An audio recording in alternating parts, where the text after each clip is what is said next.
ये सिलसिला 15-20 दिन जारी रहा। मालकन माझा इसे कुत्तों के साथ बंद करवाकर जैसे भूल ही गई थी। फिर इम्मू को शबाना की जुबानी पता चला कि वो किसी काम से गांव से बाहर है। शबाना मौका देखते ही इसकी कोठरी के पिछवाड़े खिड़की पर आ जाती थी। इस बदबूदार कोठरी में वो इम्मू के लिए ताज़ा हवा का वाहिद झोंका थी। वो इसका इंतजार करता था। अगर किसी दिन वो ना आ पाती तो वो उदास हो जाता। लगता कि कोई कीमती शय खो गई है। इसे खला महसूस होता, कदमों की मध्यम चाप का, चूड़ियों की छनकार और बदन की खुशबू का। और कभी कभी तो इसे यूं लगता कि शबाना भी इससे ना मिलकर बेकरार हो जाती है। ऐसा क्यों था? वो तो इसे इम्मू भाई कहती थी और इसकी शादी होने वाली थी। इसकी बातों से इम्मू को अंदाजा हुआ था कि वो अपने होने वाले शोहर में कोई खास दिलचस्पी नहीं रखती, मगर चूंकि ये बचपन का बंधन था और माँ बाप का दिया हुआ कोल निभाना था, इसलिए वो आमादा थी। गर्म बेचैन रातों की तन्हाई में इम्मू अपना सर घुटनों में दे लेता और खूब रोता। इसे माँ टूटकर याद आती। वो सोचता माँ कितने इंतजार के बाद इससे मिलने शहनशाह पीर के मजार पर आई होगी और फिर इसे वहां ना पाकर इस पर क्या गुजरी होगी। इसे कुछ मालूम नहीं था कि फरबा अंदाम सादिक शाह ने और इसके मुरीदों ने इसकी माँ के सामने क्या बहाना बनाया होगा। हो सकता है उन्होंने इसकी माँ को यह बताया हो कि इसका बेटा यहाँ से भाग गया है और कुछ चुरा कर भी ले गया है, या इस तरह की कोई और कहानी सुना दी हो। यह बात इम्मू की समझ में अच्छी तरह आ चुकी थी कि इसकी जान यहाँ से जल्दी छूटने वाली नहीं। वो कुछ खतरनाक लोगों में आ फंसा था और इनमें सबसे खतरनाक खुद माझा थी। वो बदनाम डकैत नाजे की बहन थी। इसकी बदमाशी अरूज पर पहुंची हुई थी। कोई 8 साल पहले इसकी शादी हुई थी और कहा जाता है कि इसने अपनी सास और अपने शोहर को खुद अपने हाथों से कुल्हाड़ियों के वार करके हलाक किया था। अब वो चारों शरीआबों के साथ इस गांव की मुख्तारे कुल थी। वो शराब पीती थी और शराब का कारोबार भी करती थी। इसकी जुए की बैठक पूरे इलाके में मशहूर थी और बड़े धड़ल्ले वाले लोग यहाँ आते थे। माजा ने खुल्लम खुल्ला नाजायज तल्लुकात भी कायम कर रखे थे। सबसे पहले वो जनूबी पंजाब से अबरार नामे कश्मीरी लड़की को अगवा करके यहाँ लाई थी और इसे हवेली में अपने साथ रखा था। चंद महीनों बाद इस लड़की ने यहाँ से भागने की कोशिश की। वो एक कमाद में छुप गया। वहां जंगली सूअर भी छुपे हुए थे। उन्होंने इसे मार डाला। माझा को इसके मरने का अफसोस हुआ, लेकिन फिर इसके बाद ये सिलसिला मजीद दराज हो गया। अब कई लड़के इसकी हवेली में और डेरे पर मौजूद थे। इनमें नया इजाफा खुद इम्मू था। माझा अपने काम से फारिग होकर गांव वापस आ गई तो एक बार फिर माखे ने इम्मू से बात की। वो एक बड़े प्याले में इसके लिए दूध जलेबियां लेकर आया। साथ में आलू वाले करारे नान और दही का रायता था। उन्होंने साथ वाले कमरे में बैठकर ये खाना खाया। खाने के बाद माखा बोला, मालकन तुझसे नाराज है। मुझे तो डर लगता है कि किसी वक्त वो तेरे साथ कोई हद पैरी न तोड़ डाले। इसका गुस्सा बड़ा बुरा है। मुझे तुझ पर बड़ा तरस आता है। अभी तेरी उम्र ही क्या है? अगर तू कहे तो मालकन से तेरी माफी की बात करके देखूं। माफी से क्या मतलब है? इम्मू ने लड़खड़ाते हुए पूछा। माफी से मतलब यह है कि तुझे मालकन का गुस्सा दूर करना होगा। इसके कहने पर चलना होगा। जिस तरह अच्छू चलता है, मकबूल चलता है और दूसरे चलते हैं। इम्मू ने नफी में सर हिलाया। इसके साथ भी कुछ कहना भी चाहता था, मगर माखे ने इसे हाथ के इशारे से रोक दिया। नहीं नहीं, इतनी जल्दी जवाब ना दे। एक आध दिन और चंगी तरह सोच ले। मैं परसों फिर तुझसे बात करूंगा। इम्मू इसे कहना चाहता था कि इसका जवाब 2 दिन बाद भी यही होगा और 2 साल बाद भी, लेकिन आवाज इसके गले में अटक कर रह गई। वो दोबारा कुत्तों वाली खोली में कुत्तों के साथ बंद हो गया। इसके अंदर आहिस्ता आहिस्ता बगावत परवान चढ़ रही थी। गाये बगाहे एक तैशा इसके अंदर उभरने लगता था, मगर वो जानता नहीं था कि ये तैशमेज बगावत बहुत जल्द दम तोड़ने वाली है। ये अगले रोज शाम के बाद की बात है। कुत्ते अपनी ड्यूटी अंजाम देने के लिए कोठरी से बाहर जा चुके थे। शबाना पूरे 3 रोज से दिखाई नहीं दी थी। इम्मू इसके लिए बहुत बेचैनी महसूस कर रहा था। कई तरह की फिक्रों ने इसे घेरा हुआ था। वो क्यों नहीं आई? हालांकि वो भी जानती थी कि वो एक एक पल गिनकर गुजार रहा है। अंधेरा जरा गहरा हो गया तो खिड़की के पास खटपट सुनाई दी। साथ ही मूंग पुलाव की मध्यम खुशबू की सनथनों तक पहुंची। ये शबाना ही थी। इसने मुहतात अंदाज में चावलों वाला शापर सलाखों में से इम्मू तक पहुंचाया। इम्मू ने बेचैन लहजे में कहा, तुम कहाँ चली गई थी? कहीं नहीं, माँ आई हुई थी। आज ही वापस गई है। पैसे लेने आई थी। वो बहुत परेशान है। मेरा होने वाला घर वाला तंग कर रहा है। कहता है कि मुझे 15,000 रुपए चाहिए। मैंने शहर में किराए पर दुकान लेनी है। पहले भी इस तरह 10-15 हजार लेकर जा चुका है, पर किया किराया कुछ भी नहीं। खैर छोड़ो इन बातों को। तुम ठीक हो ना इम्मू भाई? ठीक हूं, पर तुम्हारी वजह से बहुत परेशान रहा। वो भराई हुई आवाज में बोला। वो चौंक कर इसे देखने लगी, फिर होले से बोली, परेशान ना हुआ करो। मुझे तो 1-2 महीने में चले जाना है, फिर क्या करोगे? फिर मैं भी चला जाऊंगा। कहाँ? ये तो पता नहीं, हो सकता है कि यहाँ से निकल जाऊं और फिर वापस जाकर किसी दूर के रिश्तेदार के घर छुप जाऊं, और ये भी हो सकता है कि यहाँ से निकलने से पहले ही ये लोग मुझे गोली मार दें और मैं ऊपर ही चला जाऊं, फिर मेरी लाश भी अबरार की तरह कमाद के किसी खेत में दबा दी जाए। शबाना ने इसका हाथ थाम लिया। इसकी नरम कलाइयों में कांच की चूड़ियां थी।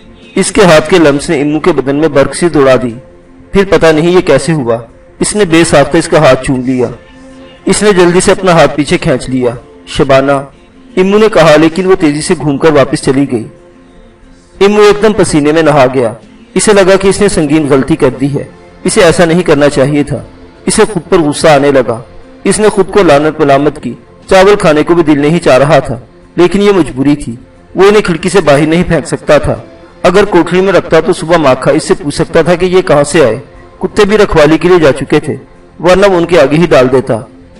इसने नम आंखों के साथ जैसे तैसे चावल गले से नीचे उतारे और बेदम सा होकर लेट गया। इसने फैसला किया कि वो शबाना के हवाले से तमाम गलत ख्यालात अपने दिमाग से निकाल देगा। इसकी तरफ आंख उठाकर भी नहीं देखेगा, और अगर वो किसी वक्त खिड़की पर आए भी तो इसे मना कर देगा। अगले रोज दोपहर के बाद इसने खिड़की वैसे ही बंद कर दी। फिर शाम हो गई। इसने कोठरी में लालटेन रोशन कर दी। कुत्ते रखवाली के लिए चले गए।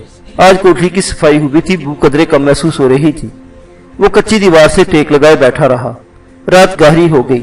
इसे बंद खिड़की की दूसरी जानिब मध्यम से आहट सुनाई दी। फिर किसी ने खिड़की पर दबाव डालकर इसे खोलने की कोशिश की। वो नहीं खुली। तब मध्यम दस्तक दी गई। इस दस्तक के साथ ही चूड़ियों की हल्की सी छन-छन भी शामिल थी। इम्मू का दिल बेतरा धड़क उठा। इसने खिड़की खोली और डरते डरते शबाना की तरफ देखा। इसे लगा कि वो कोई सख्त बात कह देगी, मगर जब इसके होंठों पर फैली मध्यम मुस्कुराहट देखी तो इसकी जान में जान आई। खिड़की क्यों बंद की? इसने पूछा। बस यूं ही, मच्छर आ रहे थे। नाराज तो नहीं हो? किस बात पर?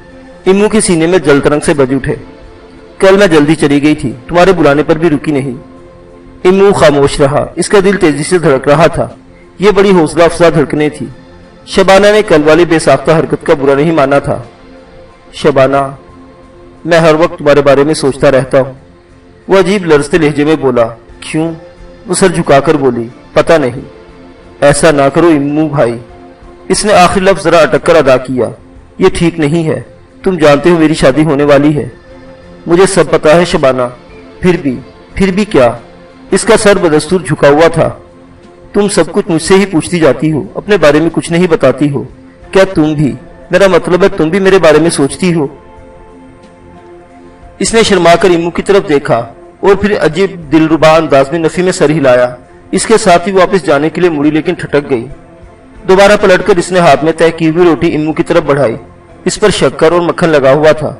वो लजाए हुए अंदाज में इम्मू को रोटी थमाकर वापस जाना चाहती थी, मगर इम्मू ने होले से इसका हाथ थाम लिया। चूड़ियों की खनखन, कलाई का नर्म लम्स इम्मू के सीने में तरंग सी दौड़ गई। मुझे ज्यादा इंतजार न कराया करो शबाना, मैं बस शाम के इंतजार में ही सारा दिन काटता हूँ। इसमें इस बात में सर हिलाया। हाथ छोड़ो इम्मू भाई, कोई आ जाएगा। इम्मू का दिल चाह रहा था कि वो हाथ को फिर चूम ले। अभी वो सोच ही रहा था कि अचानक गरजदार आवाज सुनाई दी। अच्छा, तो यहाँ ये चक्कर चल रहे हैं। शबाना ने बिदक कर अपना हाथ इम्मू के हाथ से छुड़ा लिया। इम्मू भी सख्ताज़दा रह गया। हवेली का खतरनाक सूरत मुलाजिम कालिया और इसके एक साथी खिड़की के सामने थे। काली ने शबाना को चोटी से पकड़ा और आगे पीछे जोरदार झटके दिए। शबाना की ओढ़नी उतरकर दूर जा गिरी। काली ने जोरदार आवाजें दी। माखे भाई, शोके, सूफी। यकायक इर्द गिर्द हलचल नजर आने लगी। चंद सेकंड के अंदर खिड़की से बाहर काफी अफराद जमा हो चुके थे। माखा भी पहुंच गया। इसे देखकर कालिया फुकारा। यहाँ इश्क मुशुकी का चक्कर चल रहा है माखा भाई। ये 2 छटाक की कुड़ी खैर से हीर बनी हुई है और ये अंदर राजा खड़ा है। ये इसके लिए चूड़ियां ले लेकर आ रही है। हम पिछले 3 दिन से सब कुछ देख रहे हैं। इसके साथ इसने एक थप्पड़ शबाना को मारा। वो छरेरे जिस्म की थी, लड़खड़ाकर दीवार से जा टकराई। माखा भी आग बगोला नजर आने लगा। इसने कोठरी का दरवाजा खोला और दंदनाता हुआ अंदर आ गया। इम्मू को गिरेबान से पकड़कर इसे जोरदार झटका दिया और बाहर घास पर फेंक दिया। चंद ही लम्हे बाद इम्मू का जिस्म थप्पड़ों ठोकरों की जद में आ गया। इसे गलीज गालियों से भी नवाजा जा रहा था। दूसरी तरफ शबाना की भी मुरम्मत हो रही थी। इसके चिल्लाने की आवाजें इम्मू के कानों तक पहुंच रही थी। इन अजियतनाक लम्हों में इसने सोचा, इनका कसूर तो इतना नहीं जितनी बड़ी सजा इन्हें दी जा रही है। थोड़ी देर बाद माझा भी वहां आन वजूद हुई। इसको सारी बात मालूम हो चुकी थी। इसने भी शबाना को 2-3 थप्पड़ मारे, फिर इम्मू को शलवार के नेफे से पकड़ खींचती अपने कमरे में ले आई। वो पहले ही नशे में धुत थी। इसके मुंह से इलायची स्पारित पान दबा हुआ था। अच्छा तो याराने पाले जा रहे हैं यहाँ। इसने इम्मू के गाल में चुटकी दबाया और बेदर्दी से आगे पीछे झल्लाया। इम्मू के होंठों से खून रिस रहा था। नमकीन जायका इसके मुंह में फैला हुआ था। वो कराहने के सिवा कुछ न कर सका। कितनी देर से इश्क फिल्म चल रही है राजा साहिब? वो इसे गिरेबान से दबोचकर बोली। ऐसा कुछ नहीं था जी, वो तो बस तरस खाकर किसी वक्त मुझे रोटी देने आ जाती थी। रोटी नहीं, मक्खन वाली चूरी। फिर तू इश्क की बांसुरी बजाता होगा और वो तेरे सदके वारी जाती होगी। मेरी वारी मोड़ पड़ती है तुझे? मौत पड़ती थी। आपको गलती लग रही है जी। इसने इम्मू के गिरेबान को अंधाधुंध झटके दिए और इसे फाड़ कर रख दिया। वो जहरनाक अंदाज में फुकारी। मुझे गलती लग रही है ना, पर अब तू गलती ना करना। जो कुछ किया है सबको साफ साफ बता दे। वो कितनी बारी तेरी कोठरी के अंदर आई थी? इसके अलावा क्या क्या करते रहे हो तुम? यहाँ से भाग जाने का प्रोग्राम तो जरूर बजरूर बना होगा तुमने। मैं फिर कह रही हूँ झूठ बोलने की गलती ना करना, वरना बहुत बुरा होगा। माझा का अंदाज इम्मू को बहुत कुछ समझा रहा था। वो अब इस पर पूरी तरह हावी होने का सोच रही थी, लेकिन वो भी दिली दिल में पूरी तरह ठान चुका था कि माझा की किसी मनमानी के सामने हथियार नहीं डालेगा। ज्यादा से ज्यादा वो इसकी हड्डियां ही तोड़वा देगी ना, इसको जान से ही मार देगी ना। कुछ अरसा पहले इसके अंदर पैदा होने वाली बगावत अब कुछ कद निकाल चुकी थी। माझा का कराहत अमेज वजूद एक धमकी की तरह इसके सामने था और वो अपना दम घुटता महसूस कर रहा था। माझा सरसराती आवाज में बोली, वेख मुंडिया, अगर तू सच ना बताएगा ना, फिर मैं इस नमक हरामन से पूछूंगी और वो झूठ नहीं बोल सकेगी। मेरे पूछने का तरीका ही ऐसा होगा। मैं इस तुंगड़ी को 2-3 घंटे के लिए कालिया के हवाले कर दूंगी। और कालिया भी जेल से छूट कर आया है। 2.5 साल से इसने जनानी की शक्ल नहीं देखी। एकदम इम्मू को बेपना कमजोरी महसूस हुई। इसे लगा कि इसके अंदर का सारा दमखम मिस्मार हो रहा है। वो इस फटी पुरानी ओढ़नी वाली मासूम सूरत लड़की से मोहब्बत करने लगा था। इसे हरगिज गवारा नहीं था कि इसकी वजह से इस लड़की पर कोई आफत आए। वो टूट कर रह गया। शायद जमाना साज माझा ने भी इसके चेहरे की बदली हुई रंगत देख ली थी। वो समझ गई कि इसके फिक्रे बड़े कारगर हो रहे हैं। और जब वो एक बार समझ गई तो फिर इम्मू के पास हार मानने के सिवा कोई चारा नहीं रहा। इसने अपने अंदर की कराहतों की तरफ से आंखें बंद करके खुद को हालात के धारे पर छोड़ दिया। अब इम्मू की हैसियत माझा के जरखरीद गुलाम की सी थी। वो जब चाहती इसे अपनी खलवत में बुला लेती। बाज दफा नशे में धुत होकर इससे तौहीनामेज सलूक भी करती। इसके अलावा भी इसे माझा की खिदमत अंजाम देना पड़ती। वो इसका हुक्का ताजा करता, इसको पंखा झलता, इसके पांव दबाता। जब वो कदरे मेहरबान होती तो इसे अपने साथ बिठाकर खाना भी खिलाती। लेकिन जब मूड ऑफ होता तो जरा जरा सी बात पर इसे डांटती और गालियां देती। अब इम्मू को अच्छा खाना और अच्छा लिबास मिल रहा था। बस माझा की मनहूस गुर्बत के सिवाय से कोई तकलीफ नहीं थी। और ये तकलीफ इसे अक्सर तन्हाई में खून के आंसू रुलाती थी। वो ये सब कुछ शबाना के लिए बर्दाश्त कर रहा था। वो जानता था कि यहाँ इसने सरकशी दिखाई, शबाना पर अरसा हयात तंग होना शुरू हो जाएगा। शबाना से मुलाकात का मौका इसे कम ही मिलता था। वो बस दूरी से एक दूसरे को देख लेते थे। शबाना अच्छी तरह जानती थी कि इसकी खातिर इम्मू किस तरह के इम्तिहान से गुजर रहा है। एक शाम किसी जमीन की मलकियत पर एक जोरदार झगड़ा हुआ। माझा का एक कारिंदा सूफी शदीद जख्मी होकर गांव आया। इसके साथ ही माझा और इसके दर्जनों साथियों ने घोड़ों पर काठियां डाली और असला लहराते हुए गांव से निकल गए। हवेली में बस इक्का दुक्का अफराद ही थे। हेड मुलाजमा शहनाज उर्फ नाजो बीमार थी और छत पर जाकर लेटी हुई थी। शबाना और इम्मू को बात करने का मौका मिल गया। इनकी ये मुलाकात करीबन 3 महीने बाद हुई। ये भूसे वाली कोठरी थी। यह मुकम्मल तारीकी थी। शबाना यहाँ भूसा लेने आई थी। इम्मू ने इसे देख लिया तो हिम्मत करके वो भी कोठरी में चला गया था। शबाना, इम्मू ने इसे होले से पुकारा। शबाना ने इसे पहचान लिया, फिर वैशी हिरनी की तरह अधखुले दरवाजे से बाहर देखा। घबराओ नहीं शबाना, यहाँ कोई नहीं। शहनाज और जैनब भी ऊपर छत पर है। इम्मू के इस फिक्रे ने शबाना की घबराहट जरा कम की। वो दुपट्टा मुंह पर रखकर सिसकने लगी। इम्मू ने दिलगीर लहजे में कहा, शबाना तुमने तो यहाँ से चले जाना था, तुम गई क्यों नहीं? मालकन जाने दे तब ना, वो भराई हुई आवाज में बोली। वो जान गई कि मैं जब तक यहाँ हूँ तुम भी इसका कहा मानने पर मजबूर हो। वो मुझे बिल्कुल नहीं जाने देगी। और तुम्हारी शादी अल्लाह जाने। शबाना मुख्तसर जवाब देकर खामोश हो गई। शबाना तुम यहाँ से चली जाओ। यहाँ तुम्हारी इज्जत हर वक्त खतरे में है। यहाँ शराबी लश्करे हैं, कोई किसी भी वक्त तुम पर हाथ डाल सकता है। یہ बड़ी बुरी औरत है इम्मू भाई।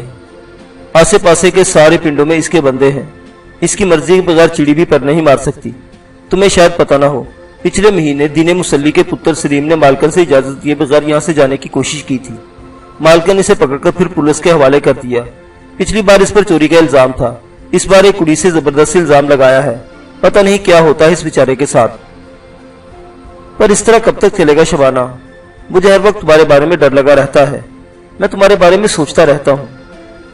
मेरे बारे में ना सोचा करो, वो अजीब से लहजे में बोली। क्यों? बस ना सोचा करो, तुम्हें पता ही है। इम्मू ने गहरी सांस ली। अब खुले दरवाजे में से खाली तारीख बरामदा दूर तक दिखाई दे रहा था। वो बोला, शबाना सच बताओ, क्या तुम इस लड़की से शादी करना चाहती हो? मैं वही करूंगी जो मेरे वडेरे कहेंगे, वो उदास लहजे में बोली। तारीकी और तन्हाई का इम्मू को हौसला बढ़ा रही थी। इसने शबाना का नरम हाथ होले से थाम लिया और बोला, एक बात बिल्कुल ठीक ठीक बताओ शबाना, मैं तो हर वक्त तुम्हारे बारे में सोचता रहता हूँ। क्या कभी तुमने भी मेरे बारे में सोचा है? कभी कभी, वो जरा सा शर्मा कर लेकिन उदास लहजे में बोली। क्या सोचती हो? वही खिड़की वाली सारी बातें याद आती हैं जब मैं तुम्हें खाने की चीजें देने आती थी, इसने कहा और हाथ छुड़ाने की हल्की सी कोशिश की।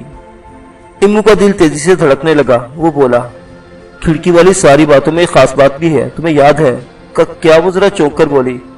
मैंने तुम्हारा हाथ चूमा था। इम्मू की आवाज में लर्जिश थी। अच्छा मुझे जाने दो, वो जल्दी से बोली और हाथ छुड़ाने की कोशिश की। एक बार और ऐसा करने दो शबाना, इम्मू ने इल्तिजा की। इम्मू भाई ऐसी बातें ना करो मुझसे, वो बिदक कर बोले, अपना हाथ छुड़ा लिया। फिर वो तेजी से बाहर निकल गई। इम्मू अपनी जगह हक्का बक्का और खज्जल खड़ा रह गया। इस पर जैसे घड़ों पानी पड़ गया। वो वहीं तारीकी में पराली के गट्ठों पर बैठ गया। इसका दिल गम और नदामत से भर गया था। इसने अपना सर घुटनों में दे लिया। आंसू आंसू उसकी आंखों से रिसने लगे। फिर इनका बहाव तेज होता गया। इसके घुटने आंसू से तर हो गए। कुछ देर बाद इसने महसूस किया कि हवेली के रहे से मुलाजिम भी घोड़ों पर सवार होकर कुल्हाड़ियां वगैरह लहराते हुए हवेली से बाहर निकल गए हैं। शायद पिंड से बाहर कहीं होने वाली लड़ाई शिद्दत इख्तियार कर गई थी। अब हवेली में बस चंद पहरेदार और रखवाली के कुत्ते थे। आध पौन घंटे बाद शबाना फिर भूसे वाली कोठरी के दरवाजे पर आई। वो कुछ देर दहलीज पर खड़ी इम्मू को देखती रही, फिर अंदर आ गई। इसकी चूड़ियां इम्मू के कान के बिल्कुल करीब छनछनाई। इसकी नर्म गिरफ्त इम्मू ने अपने पसीने से भीगे हुए बाजू पर महसूस की। वो सरगोशी में बोली, अब उठ जाओ यहाँ से, वो लोग वापस आने ही वाले होंगे। तुम अभी डेरे से दूध भी लेकर नहीं आए, चलो उठो। इम्मू इसी तरह बैठा रहा, आंखें भीगी हुई थी। इसने जरा जोर लगाकर इसे उठाना चाहा और बोली, देखो ऐसा मत करो इम्मू भाई, नहीं तो मैं भी रोना शुरू कर दूंगी। तुम जाओ, मैं आ जाता हूँ, इम्मू ने भराई हुई आवाज में कहा। गुस्से हो गए हो ना? हाँ, लेकिन अब कभी नहीं कहूंगा, तुमसे पक्का वादा करता हूँ। इम्मू की आवाज आंची आंसू से बोझल थी। इसका मतलब है बहुत ज्यादा गुस्से में हो। इम्मू चुप रहा, वो भी चुप रही। एक सनसनाती खामोशी कोठरी की तारीकी में लहरें ले रही थी। अच्छा ये लो। अचानक इसने अपने नरम हाथ की पुश्त इम्मू के होंठों से लगा दी। यकायक इम्मू की रगों में जोश अमेज मोहब्बत के बहाव ने धूम मचा दी। शबाना का उल्टा हाथ इम्मू के होंठों पर धरा था। इसने चाहत भरी वारफ्तगी से हाथ को चूमा, फिर बाजू को, फिर इसने इसे अपने गले से लगा लिया। इसने मामूली सा गुरेज दिखाने के सिवा कुछ नहीं किया। इसके गले से लग गई। इम्मू के रखसारों पर ताजा आंसू बहने लगे। मुझे कुछ समझ में नहीं आता शब्बो, मैं तुझसे प्यार करने लगा हूँ, बहुत ज्यादा, बहुत ज्यादा। वो चूमता चला गया, इसके बालों को, पिशानी को, रुखसारों को। कोई मोम की जंजीर थी जो पिघल गई, कोई रेत की दीवार थी जो बह गई। वो गुमगश्ता आवाज में बोली, इम्मू तुम यहाँ से चले जाओ, किसी तरह निकल जाओ यहाँ से, ये बहुत बुरे लोग हैं। मैं अकेला नहीं, तुम भी मेरे साथ जाओगी, हम दोनों निकल जाएंगे। लेकिन कैसे इम्मू, तुम तो लड़के हो, भाग दौड़कर जान बचा सकते हो। मैं तुम्हारे साथ होंगी तो तुम भी जल्दी पकड़े जाओगे। नहीं शब्बो, जाएंगे तो दोनों ही, नहीं तो दोनों यही रहेंगे। इसने चंद लम्हे तवक्कुफ किया, फिर बोला, मैं तो एक और बात करता हूँ शब्बो, ये बड़ा चंगा वेला है। वो सूरदी बच्ची हवेली से बाहर गई हुई है, वो उसे बंदे भी बाहर है, क्यों ना अभी यहाँ से निकल चले। वो लर्ज गई, इससे अलहदा होकर इसकी तरफ देखने लगी, मगर कोठरी की गहरी तारीकी में वो एक दूसरे को देख नहीं सकते थे, बस महसूस कर सकते थे। इनकी सांसें तेजी से चल रही थी, इनकी धड़कनें कानों में गूंज रही थी। वो नौजवान और ना तजर्बेकार थे, लेकिन इनका जज्बा इनकी ताकत बन गया। इनके खून की हरारत इनकी रहनुमाई कर रही थी। ये अजीब इनकलाब था। अब से सिर्फ 10-15 मिनट पहले वो जो कुछ और थे, अब कुछ और बन गए थे। 15 मिनट पहले وہ اپنی بے بسی پر اشک بہا رہے تھے، اپنی لاچاریوں کو ناقابل شکست سمجھ رہے تھے۔ اب وہ یہاں سے بھاگ نکلنے کے لیے ایک دوسرے کا ہاتھ پکڑ رہے تھے۔ ایک ہی جست میں انہوں نے اظہار سے اقرار تک اور اقرار سے منزل کی جستجو بہت سے مرحلے طے کر لیے تھے، اور پھر وہ نوخیز جوڑا محبت کا ہاتھ تھام کر مالکن باجا کی حویلی سے بھاگنے کو تیار ہو گیا۔ شبانہ نے ٹوپی والا دیسی برقع پہن لیا، ایمو نے سر پر ایک صافہ سا ڈال لیا۔ دونوں حویلی کے پچھلے احاطے میں پہنچے۔ یہاں رکھوالی کا ایک بڑا کتا چکرا رہا تھا۔ ایمو اور شبانہ کو دیکھ کر اسے اپنے کان کھڑے کیے اور دم کو تیزی سے گردش دینے لگا۔ ایمو نے اسے پچکارا اور اس کے سامنے کچے گوشت کا ایک چھوٹا سا ٹکڑا پھینکا۔ غیر متوقع طور پر خطرناک کتے نے ان دونوں کے سامنے اپنا رویہ جارحانہ نہیں رکھا۔ وہ چھوٹے اکوی دروازے کے پاس پہنچ گئے۔ یہاں پہرے دار سالار خاں موجود تھا۔ وہ اس کے ادھر ادھر ہٹنے کا انتظار کرتے رہے۔ کچھ دیر بعد سالار خاں اپنا ہزار بند کھولا اور ایک درخت کے تنے کے پاس بیٹھ گیا۔ یہ سنہری موقع تھا۔ وہ دونوں تیزی سے نکلے اور تاریکی میں اوجھل ہو گئے۔ اب وہ گاؤں کی گلیوں میں تھے۔ اکا دکا لوگوں سے ان کا سامنا ہوا، مگر کوئی بھی ان کی طرف سے شک میں نہیں پڑا۔ جلدی وہ گاؤں سے باہر تھے۔ جوار کے اونچے کھیتوں میں چلتے ہوئے تیزی سے آگے بڑھتے گئے۔ ہائے میں مر گئی، شبانہ کے منہ سے بے ساختہ نکلا اور ٹھٹک کر ایمو کے بازو سے لگ گئی۔ ان کے عین سامنے سے گھوڑے دوڑتے ہوئے آ رہے تھے۔ یہ ماجھا اور اس کے ساتھی تھے۔ لگتا تھا کہ وہ کامیاب لوٹے ہیں۔ اونچی آواز میں باتیں کر رہے تھے اور گالیاں بک رہے تھے۔ ایمو اور شبانہ سہمے ہوئے خرگوشوں کی طرح ایک طرف جھاڑیوں میں دبک گئے۔ تنمند ماجھا نے مردوں کی طرح ڈھاٹا باندھ رکھا تھا اور اس کے کندھے پر رائفل تھی۔ یہ لوگ ان کے قریب سے گزرے اور گاؤں کی طرف چلے گئے۔ ایمو نے سرگوشی میں کہا، شبو، اب یہ لوگ ہمارے پیچھے آنے میں زیادہ دیر نہیں کریں گے، ہمیں جلدی کرنی پڑے گی۔ شبو نے اس بات میں سر ہلایا۔ اونچے کھیتوں کے درمیان پگڈنڈیوں اور دھول سے اٹے ہوئے کچے راستوں پر تیزی سے آگے بڑھنے لگے۔ ان کی سانسیں دھونکی کی طرح چل رہی تھی اور دھڑکنیں کانوں میں گونج رہی تھی۔ آدھ گھنٹے کے اندر اندر ان کے اندیشے دور ثابت ہوئے۔ انہیں دور اپنے عقب میں لالٹینوں کی متحرک روشنیاں دکھائی دی۔ یہ روشنیاں گاؤں کی جانب سے بتدریج ان کی طرف بڑھ رہی تھی۔ شبانہ نے اپنا دیسی برقع اتار پھینکا تھا۔ تیز ہوا میں اس کے بال اڑ رہے تھے۔ وہ ہانپتی ہوئی آواز میں بولی، ایمو، مجھ سے چلا نہیں جاتا، میری ٹانگوں میں جان نہیں رہی۔ وہ بے دم سی ہو کر ایک درخت کے گرے ہوئے تنے پر بیٹھ گئی۔ نہیں شبو، ہمیں ہمت کرنی پڑے گی۔ دریا زیادہ دور نہیں، کسی طرح ہم دریا پار کر گئے تو پھر پکڑے نہیں جائیں گے۔ شبو ہمت کر کے دوبارہ اٹھی۔ اس کا سارا جسم لرز رہا تھا، پاؤں پنڈلیوں میں کانٹے چبھے ہوئے تھے۔ ایمو کا حال بھی کچھ مختلف نہیں تھا۔ اگلے 20-30 منٹ میں انہیں اندازہ ہو گیا کہ وہ دریا تک نہیں پہنچ سکیں گے۔ گھڑ سوار تیزی سے ان کے قریب پہنچ رہے تھے۔ وہ پھیل کر آگے بڑھ رہے تھے۔ اب ایمو اور شبانہ کو پناہ کی تلاش تھی۔ جلدی نے ایک چھوٹا سا دھاڑا سا نظر آیا۔ اس کی چھت نہیں تھی اور دیواریں بھی ٹوٹی پھوٹی تھی۔ ان میں بہت ساری پرانی پرالی پڑی تھی۔ وہ اس پرالی کے اندر گھس گئے اور اپنے اوپر بہت سی پرالی ڈال لی۔ عام حالات میں وہ اس سران والی پھپھوندی زدہ پرالی میں گھسنے کی کبھی ہمت نہ کرتے۔ یہاں کیڑے مکوڑے حتیٰ کہ سانپ بھی ہو سکتے تھے، مگر اب بیرونی خطرے نے انہیں پرالی کے اندر خطروں سے بے نیاز کر دیا تھا۔ یہ جگہ ان کے لیے ایک اچھی پناہگاہ ثابت ہوئی۔ ان کے پیچھے آنے والے بس 5-10 منٹ میں ہی ان کے سر پر پہنچ گئے۔ ان کے گھوڑوں کی آوازیں، ان کی باتیں، سب کچھ ایمو اور شبانہ کے کانوں تک پہنچی۔ انہوں نے ماجھا کی للکارتی ہوئی آواز بھی صاف پہچانی۔ یہ لوگ ان کے قریب سے گزر کر تیزی سے دریا کی طرف بڑھ گئے۔ چوڑے پاٹ والا دریا چناب وہاں سے بس 2-3 فرلانگ کی دوری پر ہی تھا۔ یقیناً ماجھا اور اس کے ساتھیوں کو معلوم ہو چکا ہوگا کہ وہ دونوں دریا کی طرف گئے ہیں۔ راستے میں ملنے والے راہگیروں اور کسانوں نے انہیں اس بارے میں اشارہ دے دیا ہوگا۔ قریباً 1 گھنٹہ اسی طرح دل کی دھڑکنیں گنتے ہوئے گزر گیا۔ تب ایمو اور شبانہ کو اندازہ ہوا کہ وہ لوگ دریا سے واپس آ رہے ہیں۔ اب ان کا رخ گاؤں کی طرف تھا۔ لیکن اگر ایمو اور شبانہ یہ سمجھ لیتے کہ یہ لوگ واپس گاؤں پہنچ جائیں گے اور پھر ٹھنڈی ہوا میں لمبی تان کر سو جائیں گے تو یہ ان کی بہت بڑی غلطی ہوتی۔ ایمو جانتا تھا کہ ایسا ہرگز نہیں ہوگا۔ رات بھر دریا کے آس پاس اور قریبی بستیوں میں ان کی تلاش جاری رہے گی۔ رات آہستہ آہستہ آگے کو سرکتی رہی۔ وہ پسینے میں شرابور اور پھپھوندی زدہ پرالی میں لیٹے رہے۔ آثار گواہی دے رہے تھے کہ وہ لوگ ان کے آس پاس ہی کہیں موجود ہے۔ کبھی کسی گھوڑے کی ٹاپ سنائی دے جاتی، کبھی کوئی بلند آواز میں تیز ہوا کے دوش پر تیر کر ان تک پہنچتی۔ وہ اسی طرح ایک دوسرے کے پہلو میں دراز رہے۔ تاہم تازہ ہوا میں سانس لینے کے لیے انہوں نے پرالی میں تھوڑا سا خلا پیدا کر لیا تھا۔ خطرے کا احساس قدرے کم ہونے لگا تو انہوں نے ایک دوسرے کے جسم کا لمس محسوس کیا۔ شبانہ ہولے سے ایک طرف کھسک گئی، لیکن وہ کتنا بھی کھسکتی، وہ لیٹے تو پہلو با پہلو تھے۔ ایمو کے بازو نے شبانہ کے سر کو تکیہ بنا رکھا تھا۔ ایمو کو اندازہ ہوا کہ وہ رو رہی ہے۔ اس کی آنکھوں سے خاموش آنسو بہ رہے تھے۔ ایمو نے اس کے آنسو پوچھے اور اسے اپنے قریب کرتے ہوئے بولا، پریشان نہ ہو شبو، سب ٹھیک ہو جائے گا۔ یہاں دریا میں بہت سی کشتی آتی جاتی رہتی ہیں، ہم دریا کے ساتھ ساتھ چلتے رہیں گے اور پر کہیں آگے جا کر کسی کشتی والے کو 15-20 روپے دیں گے اور دریا پار کر جائیں گے۔ وہاں پکی سڑک ہے اور بسیں چلتی ہیں۔ ہم ایک بار بس میں بیٹھ گئے تو پھر ان کے ہاتھ نہیں آئیں گے۔ وہ آزردہ آواز میں منمن آئی، یہاں سے نکلنا مشکل ہے ایمو، لیکن اگر نکل بھی گئے تو جائیں گے کہاں؟ ایمو نے ایک گہری سانس لی اور اس کی آنکھوں میں اپنی چاندی بالوں والی ماں کا مقدس چہرہ گھوما۔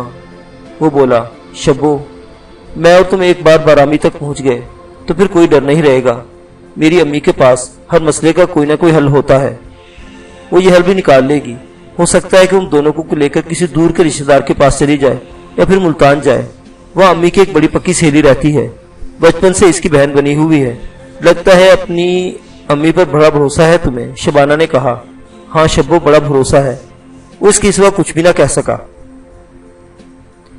اس کے پاس وہ الفاظ ہی نہیں تھے کہ وہ اپنی ماں کے حوالے سے اپنی کیفیت کا اظہار کر سکتا۔ وہ اس کے نزدیک دنیا کی سب سے محبت کرنے والی ماں، سب سے بڑھ کر مہربان اور چارہ گر عورت تھی، اور اگر وہ ایسا سوچتا تو کچھ غلط بھی نہیں تھا۔ امو کو اپنی 16-17 سالہ زندگی کا ایک ایک دن، ایک ایک لمحہ اپنی ماں کی محبت میں بھیگا ہوا نظر آتا تھا۔ اپنی ماں سے بچھڑنے کے بعد وہ ہر پل اس کی یاد میں تڑپتا رہا تھا۔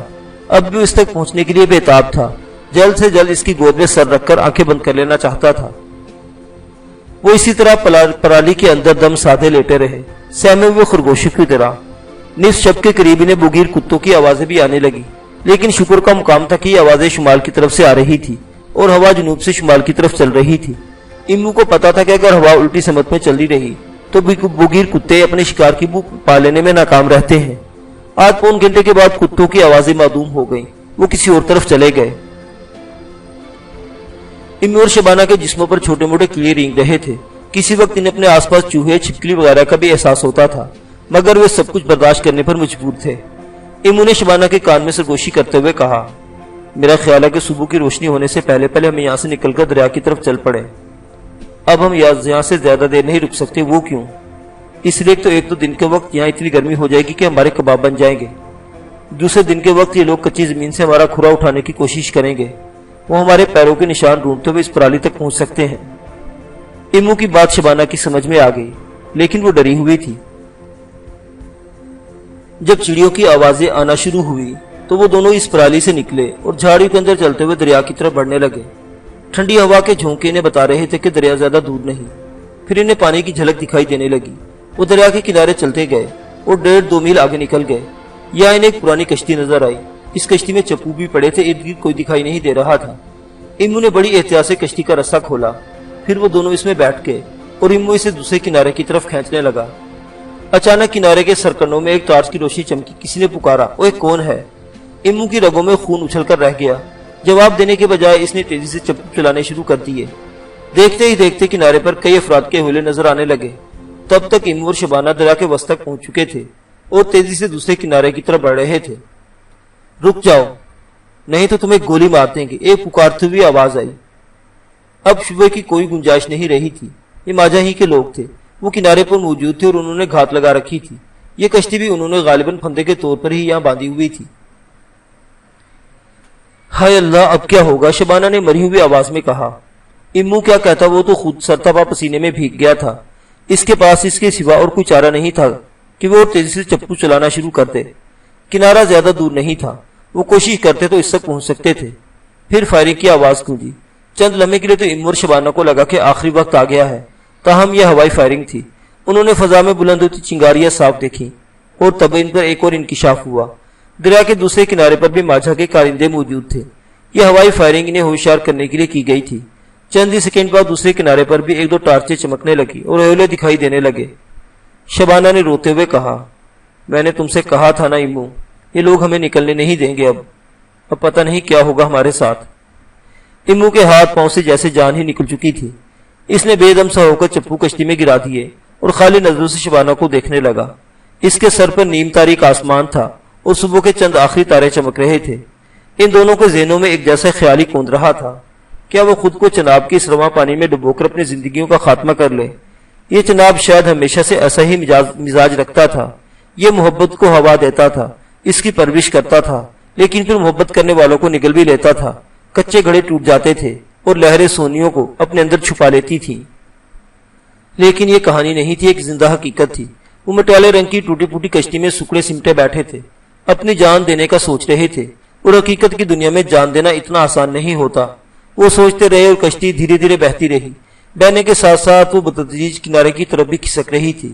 کنارہ جہاں کوئی 1 درجن مسلح افراد ان دونوں کے استقبال کے لیے تیار تھے۔ کنارے تک رسائی پانا خوشی کا استعارہ ہے، مگر آج اس استعارے نے اپنا مفہوم بدل لیا تھا۔ معزز سامعین حضرات، یہ دلچسپ ترین داستان ابھی جاری ہے، بقیہ واقعات اگلی قسط میں۔ دیکھتے رہیے اردو داستان۔ اللہ حافظ۔